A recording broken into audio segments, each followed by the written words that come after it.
roses. They've just about, you see how they've munched away. Molly, Mario, come show how you love the roses.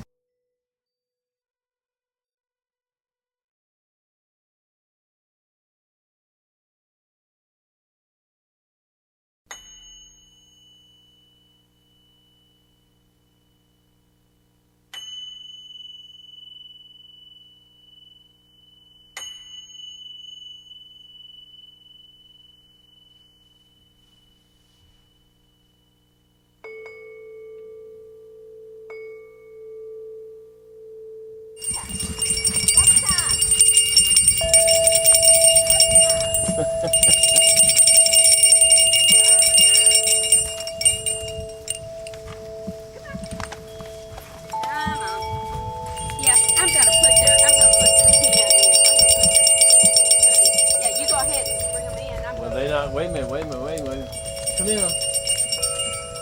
Come in, Molly. Come on in here, yeah, come on.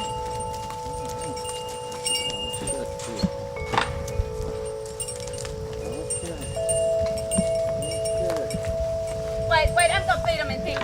Well, I just want to.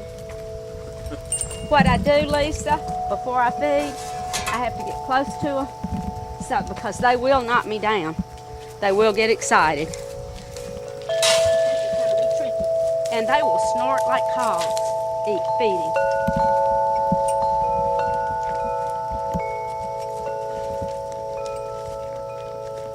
Where do you leave this?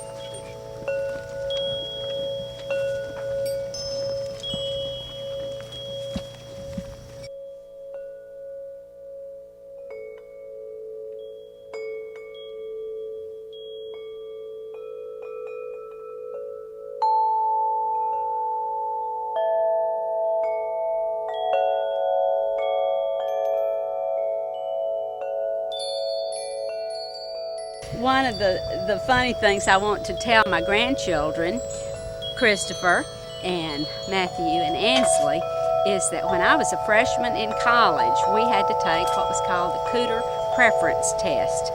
And that showed what you were good at. So I went in one day and answered all these questions, and then they scored the results for me, and then they called me in and they said, well, this test shows that you need to be a farmer. A farmer? I had never lived on a farm. Didn't know anything about farming, except my daddy raised a garden.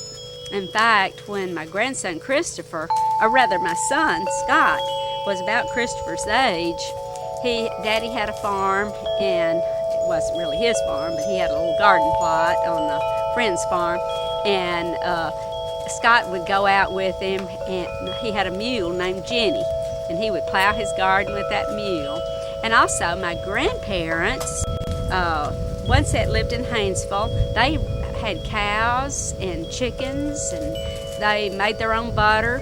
But you know, back in those days, back in the 40s and early 50s, that was common practice.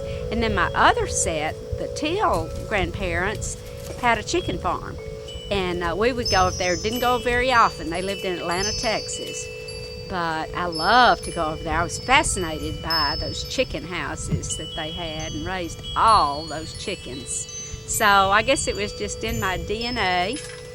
And of course my daddy had grown up on a farm. He was a country boy, and but I thought it was so funny that the test showed that I should be a farmer. Well, I went on to be a school teacher and taught school for 30-something years. Now I'm a clergy person, United Methodist deacon, and I'm 68. That was when I was 18 years old. I'm just now getting my farm, Lisa, and I love it. And I want to share it with my grandchildren. I hope they enjoy. You kids, I hope you enjoy the DVD. And Papa's real sweet to kind of put up with my love of my hobby farm, and he was sweet to let me bring the sheep. Our housekeeper said, Mr. Jimmy must really love you if he lets you bring those sheep to his yard, because he's real particular. And We had to stretch the building, the subdivision covenants right. to justify getting them here too. They said no farm animals, but you can't have pets. So we say No containment for animals other than family pets. oh, okay. So anyway, these are our So they are family family pets.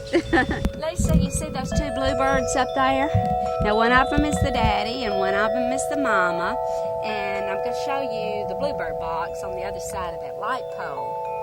When we go over there close to the bluebird box, you will probably hear a snap that sounds like electricity. It sounds like that wiring is popping. It's those birds trying to scare us from bothering their nest, because there's some babies in that nest. Wow. So let's go check it out and see what happens. Babies in there.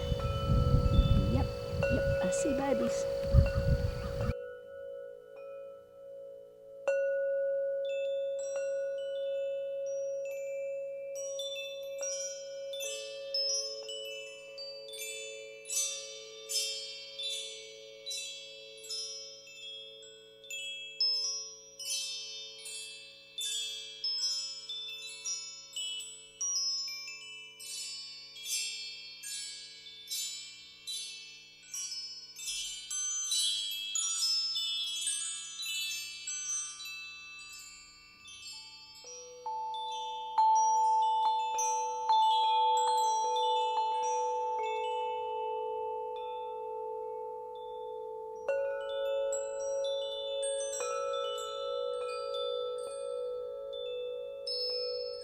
Lisa, just in closing, I want to stress this with my grandkids.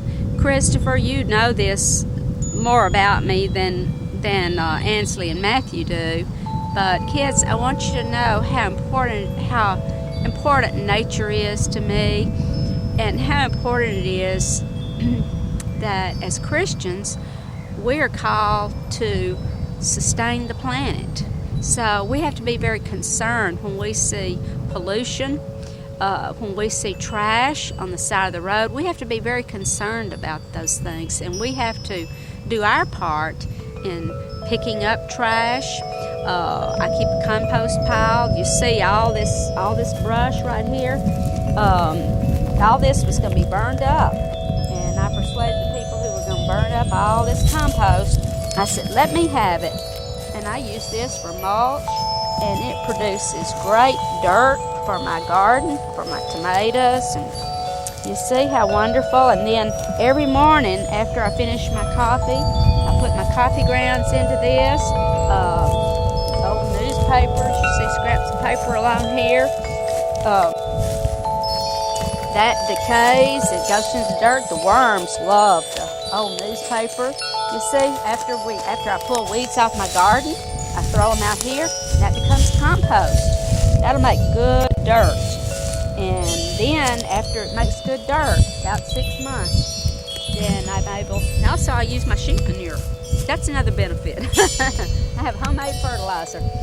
So it makes a great garden. I'm getting ready to put in my garden. I had one here, and you can see it's sort of grown up from last year. But my sheep do love. If I let them get close to my lettuce right now, I have to keep it behind my wrought iron fence. The sheep would just love to eat all my lettuce, and then I wouldn't get it. So I'm going to have to fence in my little garden plot this spring. But kids, I want you to know how important it is and what a joy it is to have what we call sustainable living, to promote sustainable living, so that, you know, if you put me on this plot of ground, I could make do, and I could keep myself and Papa, I could keep us going on what I could raise on my little hobby farm. It's not very big, but I could raise enough to keep us going, and I could sell some things, and we could make it.